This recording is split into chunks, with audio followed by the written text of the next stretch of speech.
مجھ سے ایک سوال لوگوں نے کیا کہ آپ اتنا عرصہ سسٹم میں رہے تو آپ نے خود کیوں نہیں کچھ کیا.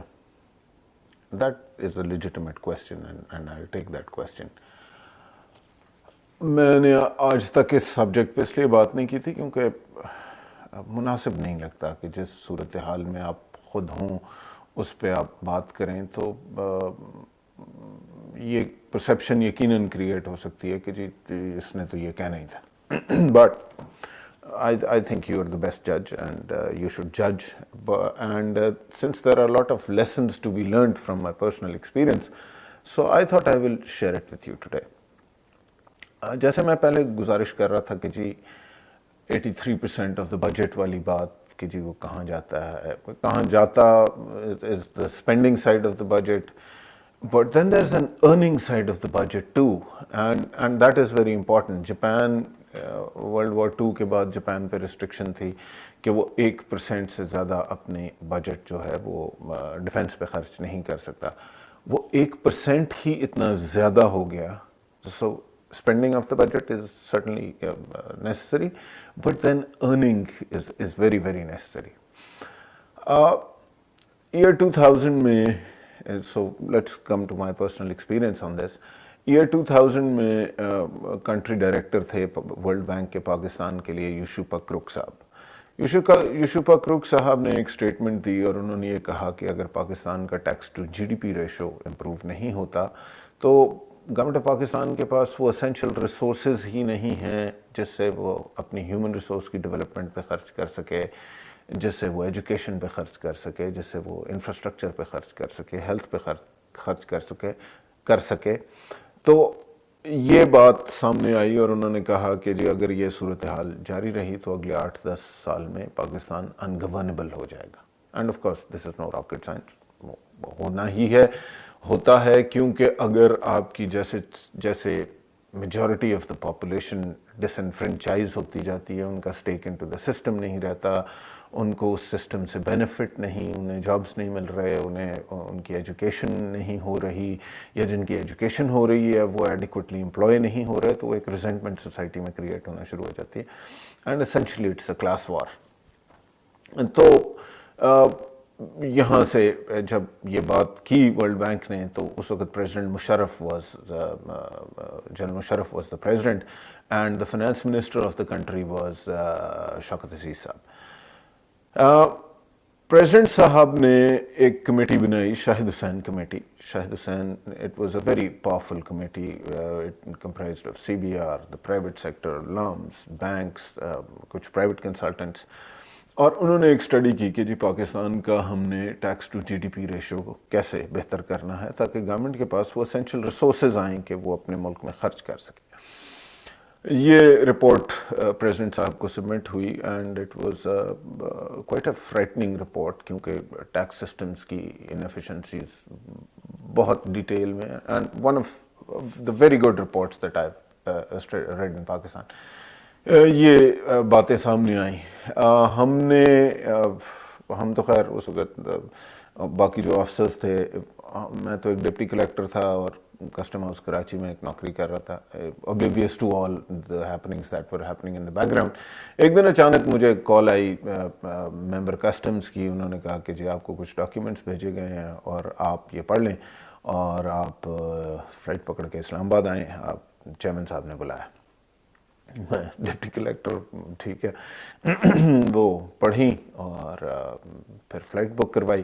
ایئرپورٹ پہ مجھے ایک اور آفیسر ملا, اس سے میں پوچھا آپ کہاں جا رہے ہو, اس نے کہا جی سی بی آر جا رہا ہوں, ممبر صاحب کا فون آیا تھا اور اس طرح. سو آئی انڈرسٹوڈ کہ جی there was more than one officer جس کو اس طرح کانٹیکٹ کیا گیا.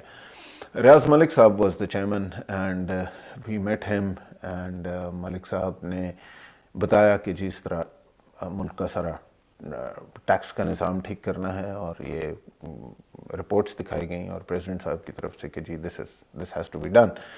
اور ریئلائزیشن مجھے یہ ہوئی کہ ملک صاحب نے, ہم 2 آفیسرز تھے جنہیں کسٹم سے بلایا گیا تھا, ایک میں تھا اور ایک میرے کولیگ تھے Irfan Sarfaraz, one of the finest officers I have seen. He was an electrical engineer from UET initially, and then he was working in private sector on quality controls of particle millions के levels पे काम करता था. Very very fine officer. तो मलिक साहब ने एक मुझे बुलाया था और एक इरफान को, और हमें ये टास्क दिया गया कि जी आप लोग सिस्टम स्टडी करें, ये रिपोर्ट स्टडी करें, और कस्टम्स को के रिफॉर्म्स पे हम अपनी सिफारशात पेश करेंगे बोर्ड को, चेयरमैन साहब को. चेयरमैन साहब वहाँ से वो लेके फिर आगे चलेंगे और फिर जैसे भी होगा. मलिक साहब ने मुझे क्यों पिक किया, शायद मैंने मलिक साहब के साथ इंटेलिजेंस में पहले काम किया था. मलिक साहब was one of the finest officers that I've worked with. Malik Sahab was a second generation customs officer, hands on उन्होंने customs में काम किया था. He was the type जो कि पिकअप में आगे ड्राइवर के साथ बैठ के, even as member and as chairman, he would roam around. He had no airs about him, and a very very practical, down to earth customs officer who knew his work. He was also a severely intelligent man. मतलब मलिक साहब की intelligence से at times even I was intimidated, because आप मलिक साहब से अभी कोई बात करना शुरू करते थे तो अभी आप तमहीद बांध रहे होते थे तो वो वहाँ पहुँच गए होते थे, वो कहते थे यहाँ तक मैं समझ गया हूँ, आगे चलो. खैर, we were given this task of customs reforms, इसको स्टडी करना. अब ना मैं और ना इरफान, हम इस तरह के लोग नहीं थे कि जो आप हमें एक हुक्म दें और हम बगैर उसकी तहकीक की आगे चल पड़ें. So we needed to know for ourselves. अब एक बड़ा कॉमन रूल ऑफ थंब है इसके लिए कस्टम्स की, अगर आपने एफिशिएंसी डिटरमिन करनी हो तो वो ये है कि जी कस्टम्स के पास कार्गो कितनी देर रुकता है, जो कि फ़र्ज़ करें दुबई से 1600-1800 किलोमीटर जो है वो 32-36 घंटे में उसने शिप पे तय कर लिया, तो जो आखिरी 2 किलोमीटर कस्टम्स में वो कार्गो खड़ा है वो कितनी देर रुक रहा है. और कस्टम्स चूँकि बड़ी इंटरनेशनल से डिपार्टमेंट है तो बाकी तमाम कस्टम्स भी वही काम कर रहे होते हैं, तो पाकिस्तान कस्टम्स के टाइम को आप डायरेक्टली कंपेयर कर सकते हैं with US customs and other customs, and आपको अपनी efficiency विज़-विज़ the rest of the world नज़र आनी शुरू हो जाती. ये टाइम ढूंढना कोई मसला नहीं है, क्योंकि जो शिपिंग लाइंस होती हैं वो उन्होंने कंटेनर को पे डेमरेजेस चार्ज करने होते हैं, तो उनके पास write down to the second किस वक्त कंटेनर उतरा और किस वक्त कस्टम के गेट से निकला वो अवेलेबल होता है.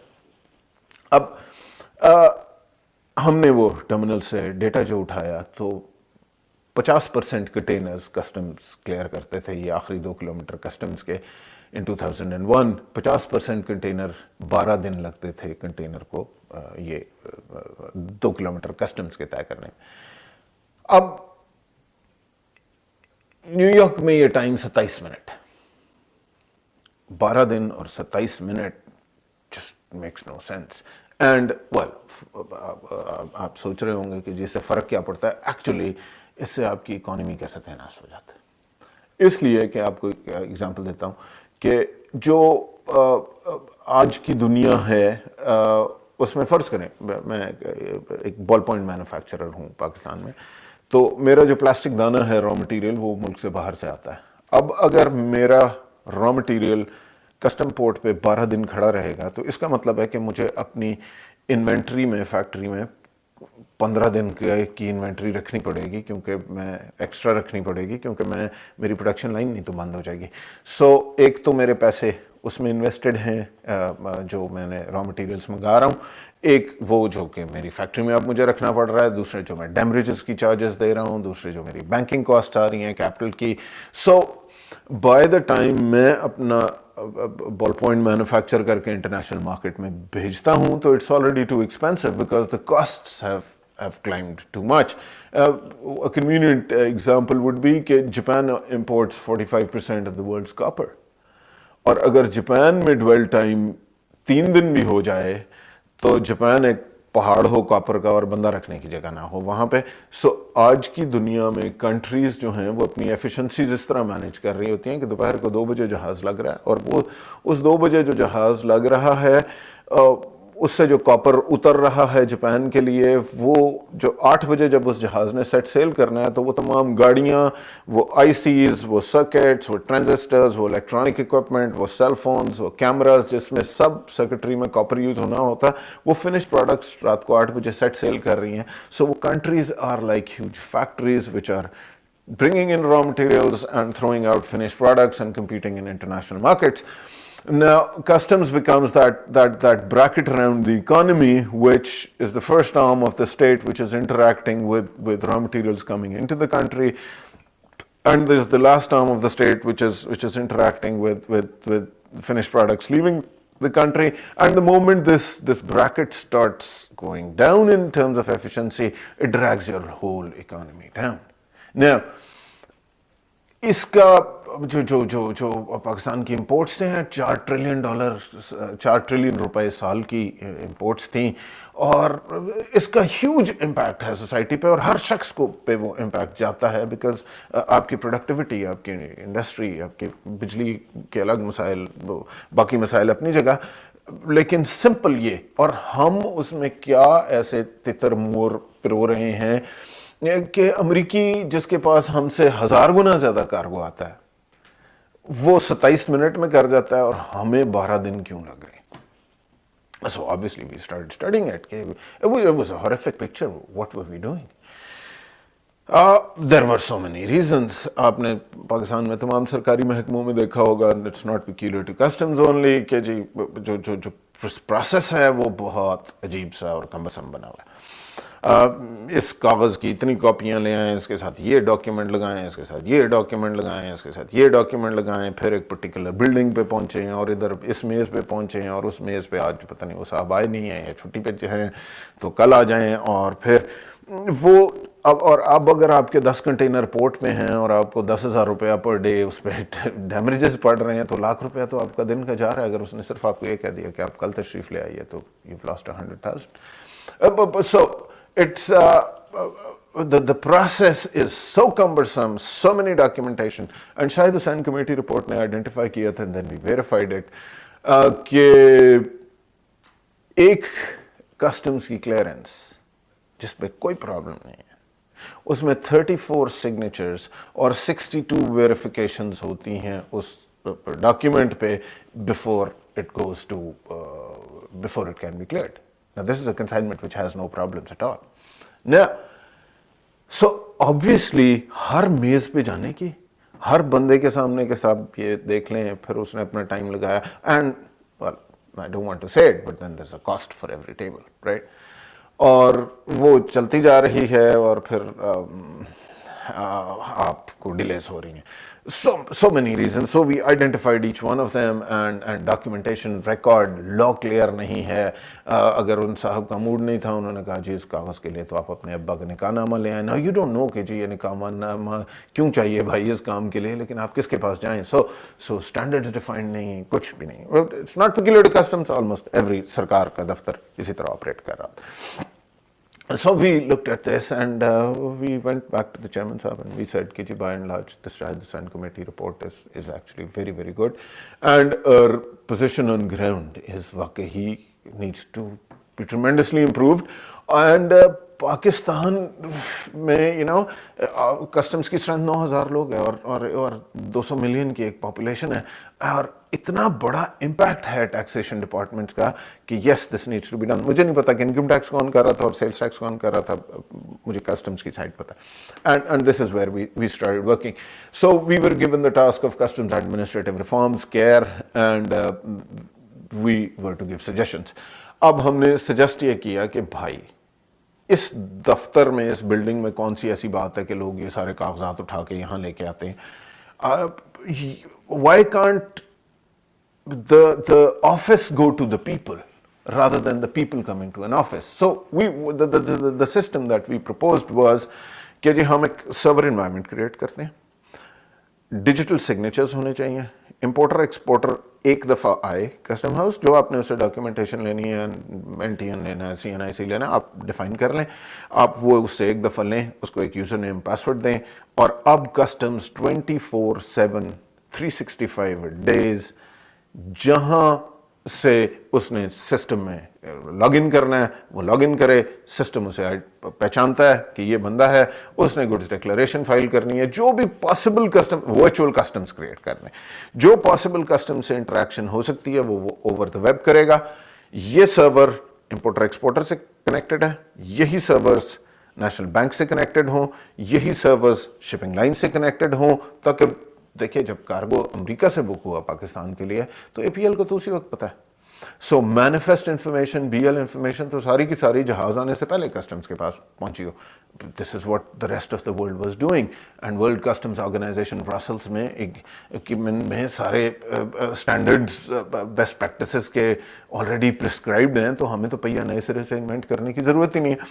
तो अब जहाज आने से पहले इस सर्वर पे मैनिफेस्ट आ चुके हों तो हम आदमी से बीएल की कॉपी मांगते क्यों हैं? अब वो जाली दे रहा है या असली दे रहा है हमें कुछ पता नहीं। अगर डेटा फ्रॉम सोर्स एपीएल से डायरेक्टली या शिपिंग लाइन से डायरेक्टली हमारे पास आ रहा है तो ना कोई झूठ बोल सकता, ना उसे कागज लाने की कोई ज़रूरत है हमारे पास।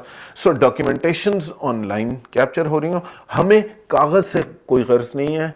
फैसला करने के लिए, डिसीजन मेकिंग के लिए आपको इंफॉर्मेशन की ज़रूरत होती है, पेपर की ज़रूरत नहीं होती, क्योंकि पेपर की वैलिडिटी वेरीफाई करना ज़्यादा मुश्किल काम है। इंफॉर्मेशन के सोर्स से आ रही है वो वेरीफाई करना ज़्यादा आसान काम है। So a server environment which is connected to importers, exporters, connected to banks, connected to shipping lines, connected to customs employees itself, and connected to CBR's tariff swings कि जिस चीज़ पे जितनी ड्यूटीज एंड टैक्सेस हैं वो real time डलती जा रही हैं, एंड क्लैरिटी ऑफ रोल्स कि किस शख्स ने एग्जैक्टली क्या करना है। और फिर कंप्यूटराइज सिस्टम में आप ये नहीं कर सकते कि वेग सी बात लिख के चले जाएं। अगर ये न्यूमरल फील्ड है और इस पे HS कोड ही आना है तो फिर आपको वही ड्रॉप डाउन से सेलेक्ट करना पड़ेगा। अगर ये इन्फॉर्मेशन आपने देनी है तो वो आपने देनी है, आप उस पर चुप करके आगे नहीं निकल सकते। So it becomes a very very transparent system. This is what we suggested कि जी this is what needs to be done and let's create. अच्छा, उस वक्त दुनिया में दो ममालिक ने यह काम करना शुरू किया, पाकिस्तान और दूसरी तरफ ऑस्ट्रेलिया। CMR उन्होंने कार्गो मैनेजमेंट री इंजीनियरिंग का सिस्टम शुरू किया। हमारा तो खैर बहुत मिनिएचर सा बजट था, टोटल $2 से $3 लाख का बजट था। Australia had a budget of around $550 million, and obviously they were working. Now, when we went to Chairman Saab and we suggested कि जी this is what needs to be done, तो problems create होना शुरू हो गए। मसला यह है कि हमारे लॉ ऐसी कोई बात अलाउ नहीं करता। लॉ के क्या मसाइल हैं? लॉ का मसला यह है कि कस्टम एक्ट जो कि 1969 उसे कहा जाता है, लेकिन एक्चुअली वो सी कस्टम एक्ट 1836 या 1832 या जो भी है उसको कॉपी पेस्ट किया हुआ। अब कानून हमारा एक लकड़ियों के जहाज़ों में रह रहा है 200 साल पीछे रह रहा है। हम खड़े हैं 2001 में जब टेक्नोलॉजी आ चुकी है। तो आप जैसे ही प्रोसेस चेंज करने की कोशिश करते हैं तो सबसे पहले आपको कहा जाता है कि तो ये लीगल है भाई, कानून तो ये इजाज़त नहीं देता। अब पॉइंट ये है कि कानून अवाम की बेहतरी के लिए बनता है, अवाम के फ़ायदे के लिए बनता है, और कानून कंटिन्यूसली हालात के टेक्नोलॉजी के मुताबिक अपडेट किया जाता है। सो हमें कानून ठीक करने में कोई आसमान से तो नहीं उतरा, हमारा अपना कानून है। Whatever is in the interest of the country and the people, we should just change a law according to it, but that's easier said than done.